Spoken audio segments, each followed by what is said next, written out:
जपाकुसुमसङ्काशं द्विभुजं पद्महस्तकं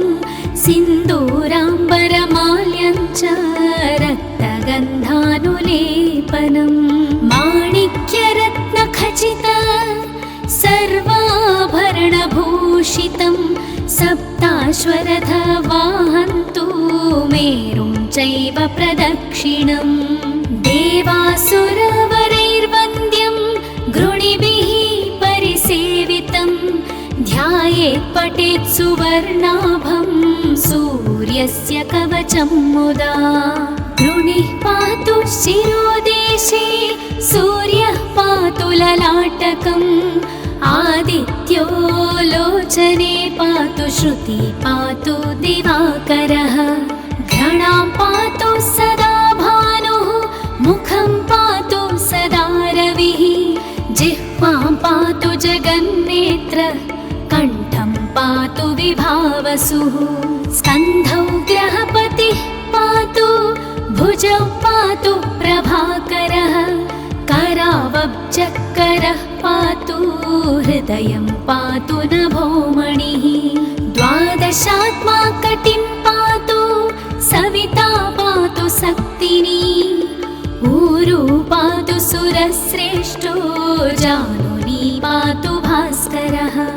जङ्घे मे पातु मार्ताण्डो गुल्फौ पातु त्विषाम्पतिः पादौ दिनमणिः पातु पातु मित्रोऽखिलं वपुः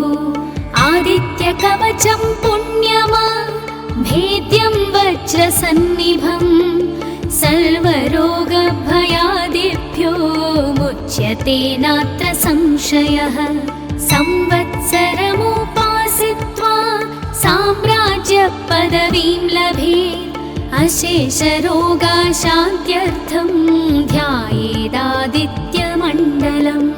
अनेकरत्नसंयुक्तं स्वर्णमाणिक्यभूषणं कल्पवृक्षसमाकीर्णं कदम्बकुसुमप्रियं सिन्धूरवर्णाय सुमण्डलाय सुवर्णरत्नाभरणाय तुभ्यं पद्मादिनेत्रे च सुपङ्कजाय ब्रह्मेन्द्रनारायण शङ्कराय संरक्तचूर्णं ससुवर्णतोयं सकुङ्कुमाभं सकुशं सपुष्पं प्रदत्तमादाय च हेमपात्रे प्रशस्तनादं भगवन् प्रसीद इति श्री आदित्यकवचं सम्पूर्णम्।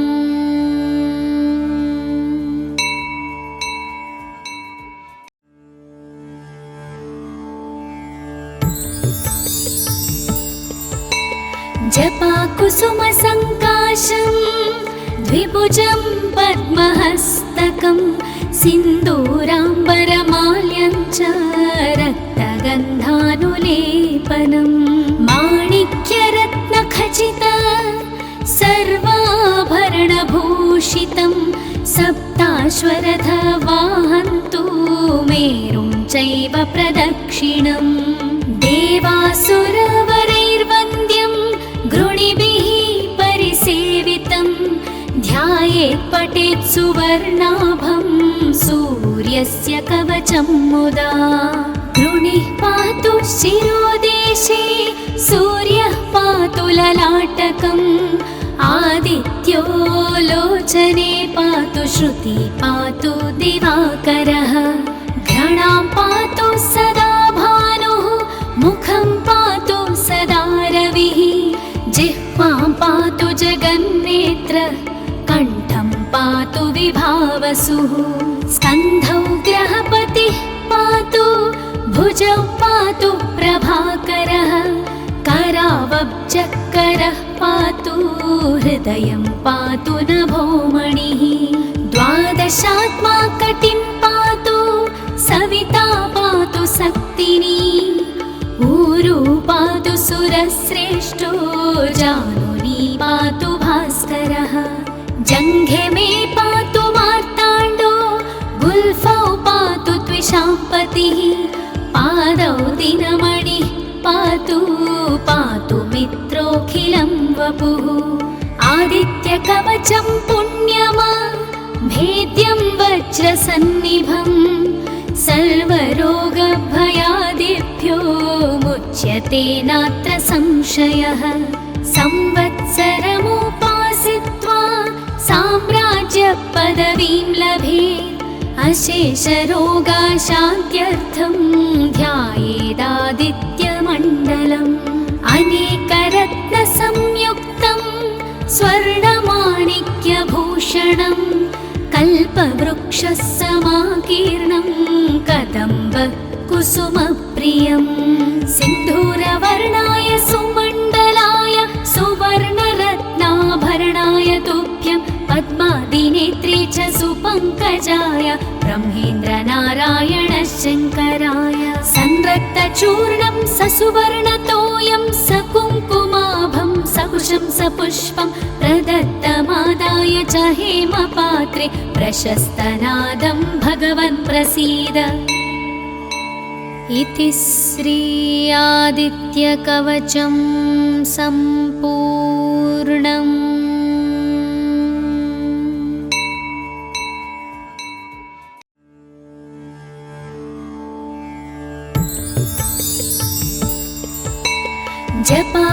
जपाकुसुमसङ्काशं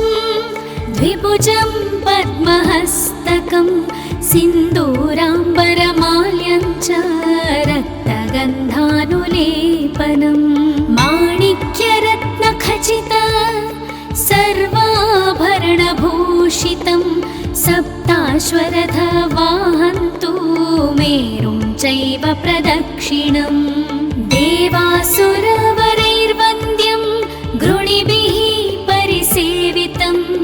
ध्यायेत् पठेत् सुवर्णाभं सूर्यस्य कवचं मुदा। गृणिः पातु शिरोदेशे सूर्यः पातु ललाटकम् आदित्यो लोचने पातु श्रुति पातु दिवाकरः घ्राणां पातु सदा भानुः मुखं पातु सदा रविः जिह्वां पातु जगन्नेत्र कण्ठं पातु विभावसुः स्कन्धौ ग्रहपतिः पातु भुजौ पातु प्रभाकरः करावब्जकरः पातु हृदयं पातु नभोमणिः द्वादशात्मा कटिं पातु सविता पातु शक्तिनी ऊरु पातु सुरश्रेष्ठो जानुनी पातु भास्करः जङ्घे मे पातु मार्ताण्डो गुल्फौ पातु त्विषाम्पतिः पादौ दिनमणिः पातु पातु मित्रोऽखिलं वपुः आदित्यकवचं पुण्यमा भेद्यं वज्रसन्निभं सर्वरोगभयादिभ्यो मुच्यते नात्र संशयः संवत्सरमुपासित्वा साम्राज्यपदवीं लभेत् अशेषरोगाशान्त्यर्थं ध्यायेदादित्यमण्डलम् अनेकरत्नसंयुक्तं स्वर्णमाणिक्यभूषणं कल्पवृक्षसमाकीर्णं कदम्बकुसुमप्रियं सिन्धूरवर्णाय सुमण्डलाय सुवर्णरत्नाभरणाय तुभ्यं पद्मादिनेत्रे च सुपङ्कजाय ब्रह्मेन्द्रनारायण शङ्कराय संरक्तचूर्णं ससुवर्णतोयं सकुङ्कुमाभं सकुशं सपुष्पं प्रदत्तमादाय च हेमपात्रे प्रशस्तनादं भगवन् प्रसीद। इति श्री आदित्यकवचं सम्पूर्णम्।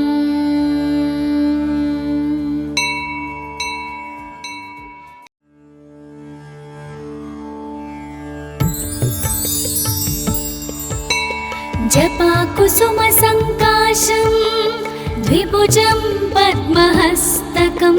सिन्दूराम्बरमाल्यं च रक्तगन्धानुलेपनं माणिक्यरत्नखचित सर्वाभरणभूषितं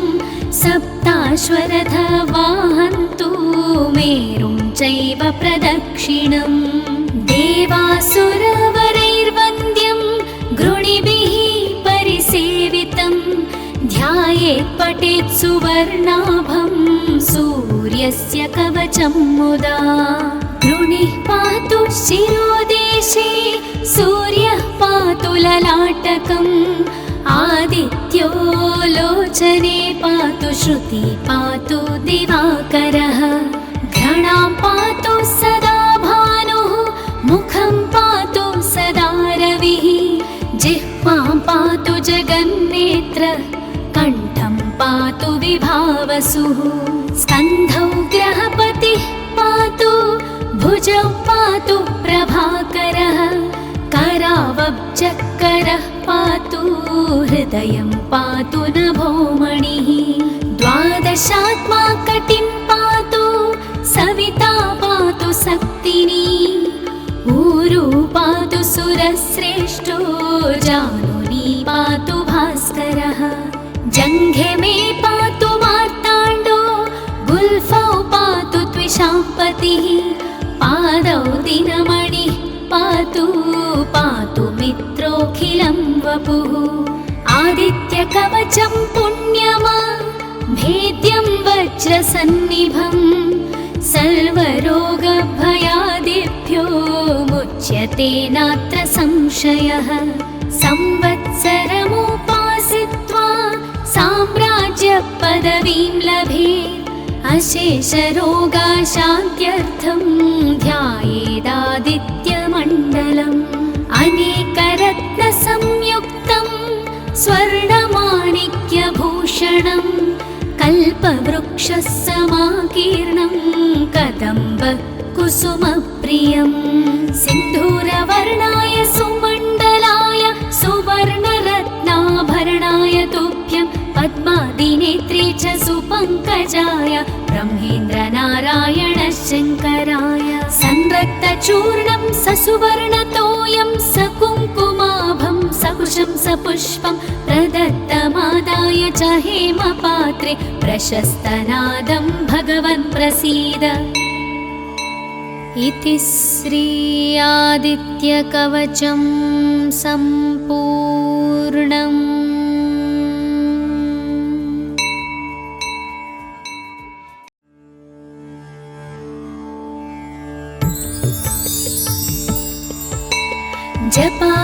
जपाकुसुमसङ्काशं द्विभुजं पद्महस्तकं सिन्दूराम्बरमाल्यं च रक्तगन्धानुलेपनं माणिक्यरत्नखचित सर्वाभरणभूषितं सप्ताश्वरथवाहन्तु मेरुं चैव प्रदक्षिणम् देवासुरवरैर्वन्द्यं गृणिभिः परिसेवितं ध्यायेत् पठेत् सुवर्णाभं सूर्यस्य कवचं मुदा गृणिः पातु शिरोदेशे सूर्यः पातु ललाटकम् आदित्यो लोचने पातु श्रुति पातु दिवाकरः घ्राणां पातु सदा भानुः मुखं पातु सदा रविः जिह्वां पातु जगन्नेत्र कण्ठं पातु विभावसुः स्कन्धौ ग्रहपतिः पातु भुजौ पातु प्रभाकरः करावब्जकरः पातु हृदयं पातु नभोमणिः द्वादशात्मा कटिं पातु सविता पातु सक्तिनी ऊरू पातु सुरश्रेष्ठो जानुनी पातु भास्करः जङ्घे मे पातु मार्ताण्डो गुल्फौ पातु त्विषाम्पतिः पादौ दिनमणिः पातु पातु मित्रोऽखिलं वपुः आदित्यकवचं पुण्यमा भेद्यं वज्रसन्निभं सर्वरोगभयादिभ्यो मुच्यते नात्र संशयः संवत्सरमुपासित्वा साम्राज्यपदवीं लभेत् अशेषरोगाशान्त्यर्थं ध्यायेदादित्यमण्डलम् अनेकरत्नसंयुक्तं स्वर्णमाणिक्यभूषणं कल्पवृक्षः समाकीर्णं कदम्ब कुसुमप्रियं सिन्धूरवर्णाय सुमण्डलाय सुवर्णरत्नाभरणाय तुभ्यं पद्मादिनेत्रे च सुपङ्कजाय ब्रह्मेन्द्रनारायण शङ्कराय संरक्तचूर्णं ससुवर्णतोयं सकुङ्कुमाभं सकुशं सपुष्पं प्रदत्तमादाय च हेमपात्रे प्रशस्तनादं भगवन् प्रसीद। इति श्री आदित्यकवचं सम्पूर्णम्।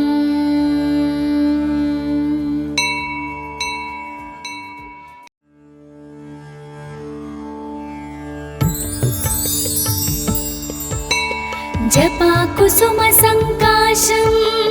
द्विभुजं पद्महस्तकं सिन्दूराम्बरमाल्यं च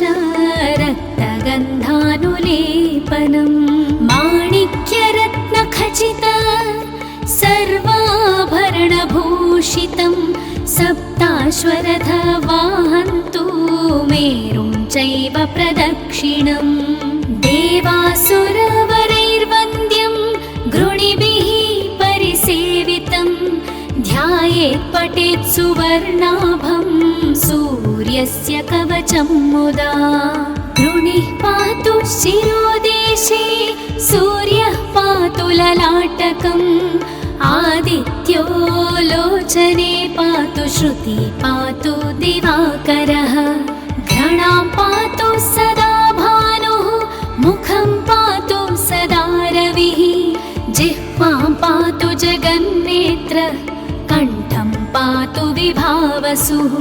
स्कन्धौ ग्रहपतिः पातु भुजौ पातु प्रभाकरः करावब्जकरः पातु हृदयं पातु नभोमणिः द्वादशात्मा कटिं पातु सविता पातु शक्तिनी ऊरू पातु सुरश्रेष्ठो जानुनी पातु भास्करः जङ्घे मे पातु मार्ताण्डो गुल्फौ पातु त्विषाम्पतिः पादौ दिनमणिः पातु पातु मित्रोऽखिलं वपुः आदित्यकवचं पुण्यमा भेद्यं वज्रसन्निभं सर्वरोगभयादिभ्यो मुच्यते नात्र संशयः संवत्सरमुपासित्वा साम्राज्यपदवीं लभेत् अशेषरोगाशान्त्यर्थं ध्यायेदादित्यमण्डलम् अनेकरत्नसंयुक्तं स्वर्णमाणिक्यभूषणं कल्पवृक्षः समाकीर्णं कदम्ब कुसुमप्रियं सिन्धूरवर्णाय सुमण्डलाय सुवर्णरत्नाभरणाय तुभ्यं पद्मादिनेत्रे च सुपङ्कजाय ब्रह्मेन्द्रनारायण शङ्कराय संरक्तचूर्णं ससुवर्णतोयं सकुङ्कुमाभं सकुशं सपुष्पं प्रदत्तमादाय च हेमपात्रे प्रशस्तनादं भगवन् प्रसीद। इति श्री आदित्यकवचं सम्पूर्णम्।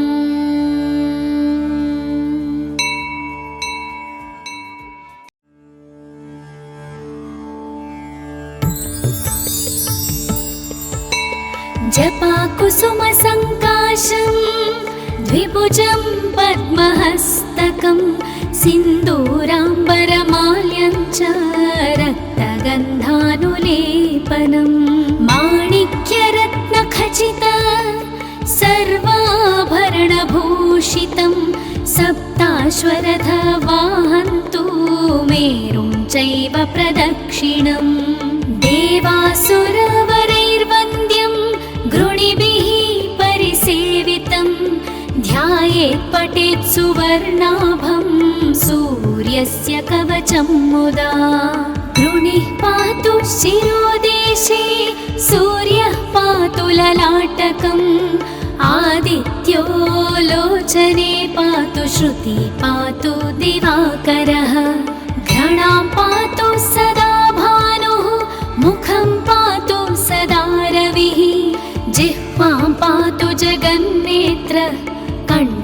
पातु विभावसुः स्कन्धौ ग्रहपतिः पातु भुजौ पातु प्रभाकरः करावब्जकरः पातु हृदयं पातु नभोमणिः द्वादशात्मा कटिं पातु सविता पातु शक्तिनी